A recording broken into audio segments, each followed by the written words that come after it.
Hello everyone, this is Bob Kovacs here at Wirefly with another cell phone Schmackdown. The two contenders today, on the left is the Motorola Cliq 2, a brand new phone from Motorola on the T-Mobile network, and on the right is the T-Mobile myTouch 4G. It's actually branded the T-Mobile myTouch 4G, but it's made by HTC. So we have Motorola versus HTC, both on the T-Mobile network. These phones have all sorts of little differences, a few big differences, and a couple of similarities as well. So let's go ahead and take a closer look at them, proceed with the Schmackdown, and I think you're going to find a couple of surprises. First of all, the Cliq 2 has a sliding keyboard. So in the keyboard round, the physical keyboard round, the Cliq 2 is the winner. The myTouch 4G does not have a sliding keyboard. However, when it comes to overall weight and thickness, the myTouch 4G is a much slimmer phone and it weighs less as well, again because it doesn't have the keyboard. When you take a look at the footprint of the two phones, the Cliq 2 is just a little narrower and a little shorter than the myTouch 4G, just a smidgen, but it's definitely quite a bit heavier. The Cliq 2 is definitely quite a bit heavier, and it also has quite a bit of thickness there because of the keyboard. Now, they both have good screens. They both have 3.7-inch LCD screens, very bright, very attractive. The Cliq 2 has the famous Motorola. Actually, it's not very famous. Not many people talk about this, but I'm going to let you guys know so that you can talk about it.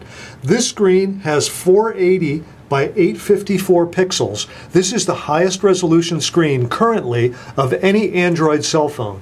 Now, a phone is coming along fairly soon that'll have higher resolution for an Android cell phone, but at the moment, the Cliq 2 and a few of its Motorola stablemates share this 480 by 854 pixel screen, and that's the highest currently available, as I say this, on any Android phone.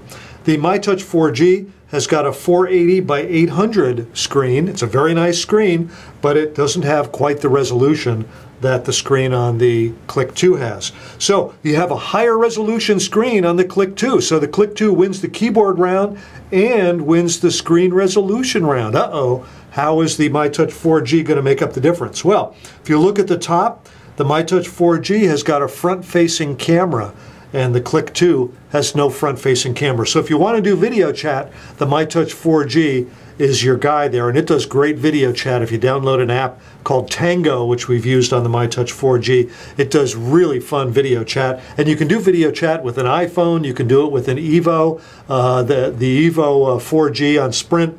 It can do video chat with any other phone, and it does it on that other phone's network. It doesn't have to be on Wi-Fi. So, some more rounds here in the Schmackdown. The Cliq 2 has a 1 gigahertz processor and 512 megabytes of RAM. Here we also have a 1 gigahertz processor, but we have 760 megabytes of RAM. So we got more RAM over here, and it's going to run faster, and I'm going to demonstrate that with a benchmark test a little later on. The Cliq 2 has Motorola's Moto Blur interface that you get on the screen. You can tell by these widgets. These are Motorola's Moto Blur widgets. And here's my Facebook widget, so I can tell what's going on Facebook. Here we have HTC's, a variation of HTC's Sense user interface. And I think I like the Sense user interface just a little bit better. So I'm going to give that round by decision to the myTouch 4G. Now the Cliq 2, let's just take a little tour around the case. This has a dedicated camera button, has a volume up-down rocker. I really like this switch here. This is a manual switch to turn the ringer on and off. When you see that little bit of red showing, that means that the buzzer is operating and the phone will not make an audible ring. And I really like the dedicated camera button as well. On this side we have a micro USB connector. Up on top we've got the on-off switch and a standard 3.5 millimeter audio jack. Over here on the myTouch 4G we've got your volume up-down rocker, the micro USB interface. Here we have a docking port for the myTouch 4G. It'll slip into a dock that HTC sells so that you can get your data in and out of the phone via a serial interface using those 3 connection points. It also has a dedicated camera button as well. And since I've said the word camera, let's go ahead and take a look at the cameras. The Cliq 2 has got a 5 megapixel camera with a dual LED flash.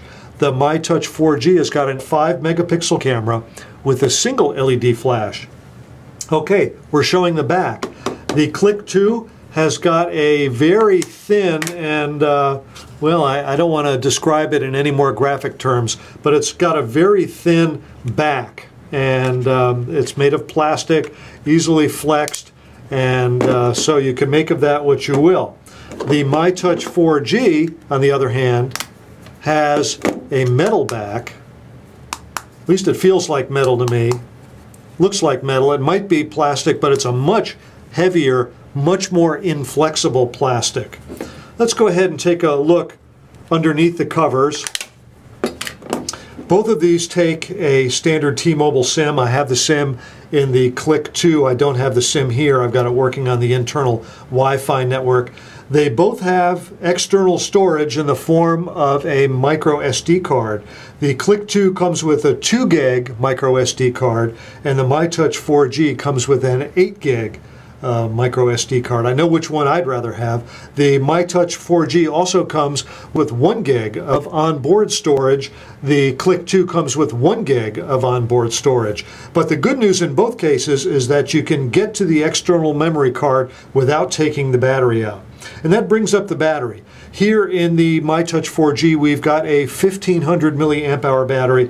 Over here in the Cliq 2, we've got a 1420 milliamp hour battery. Very small difference, but a slight win goes there to the myTouch 4G. Okay. I said I was going to run a benchmarking software. So let's go ahead and run Quadrant on both phones. I'm going to run the full benchmark. I'm going to come back when the phones are about done running the test, and we'll pick up with the results. Okay, the Cliq 2 is about ready to wrap up its Quadrant test. The myTouch 4G has already wrapped it up. I do want to go ahead and take a look at the results. And the myTouch 4G scored 1,784. That's an outstanding result for a Quadrant test. Over here, the Cliq 2 got 806. Very hard to see those numbers, very small. Now, 806 is not a bad result, but obviously it's less than half of what the myTouch 4G got. So we've really got some powerful software over here, some powerful hardware. I want to mention a couple of things. The myTouch 4G is connected to the internal Wi-Fi network here, whereas I actually have a SIM card in the Cliq 2. Now, the network is not part of the Quadrant test, so the network is only used to download the results and the comparison information for this chart. It doesn't actually have anything to do with the number that results there. So, you know, I don't want to see anybody saying, but you had Wi-Fi going on this phone and the network going on that phone. It doesn't make any difference with the result of the Quadrant test. So you can see what the Quadrant test has done on these two phones.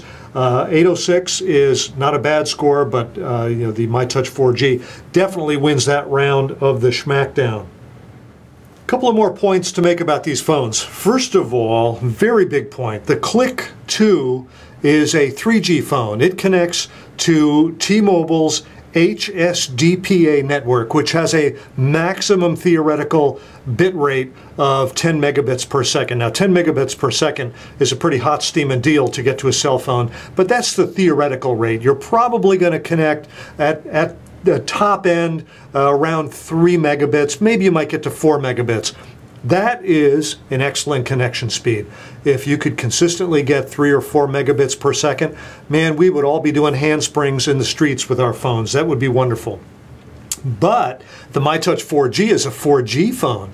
It connects using T-Mobile's HSPA Plus network, which has a theoretical top speed of around 14 megabits per second. And in the real world, I've seen speeds of 5 and 6 megabits per second. Some people report even higher with their myTouch 4G. So the myTouch 4G definitely can connect at faster speeds to the internet.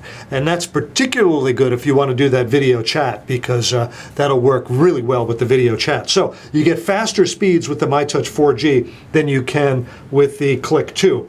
And they both have a very cool feature that I like a lot. They both can act as a Wi-Fi hotspot.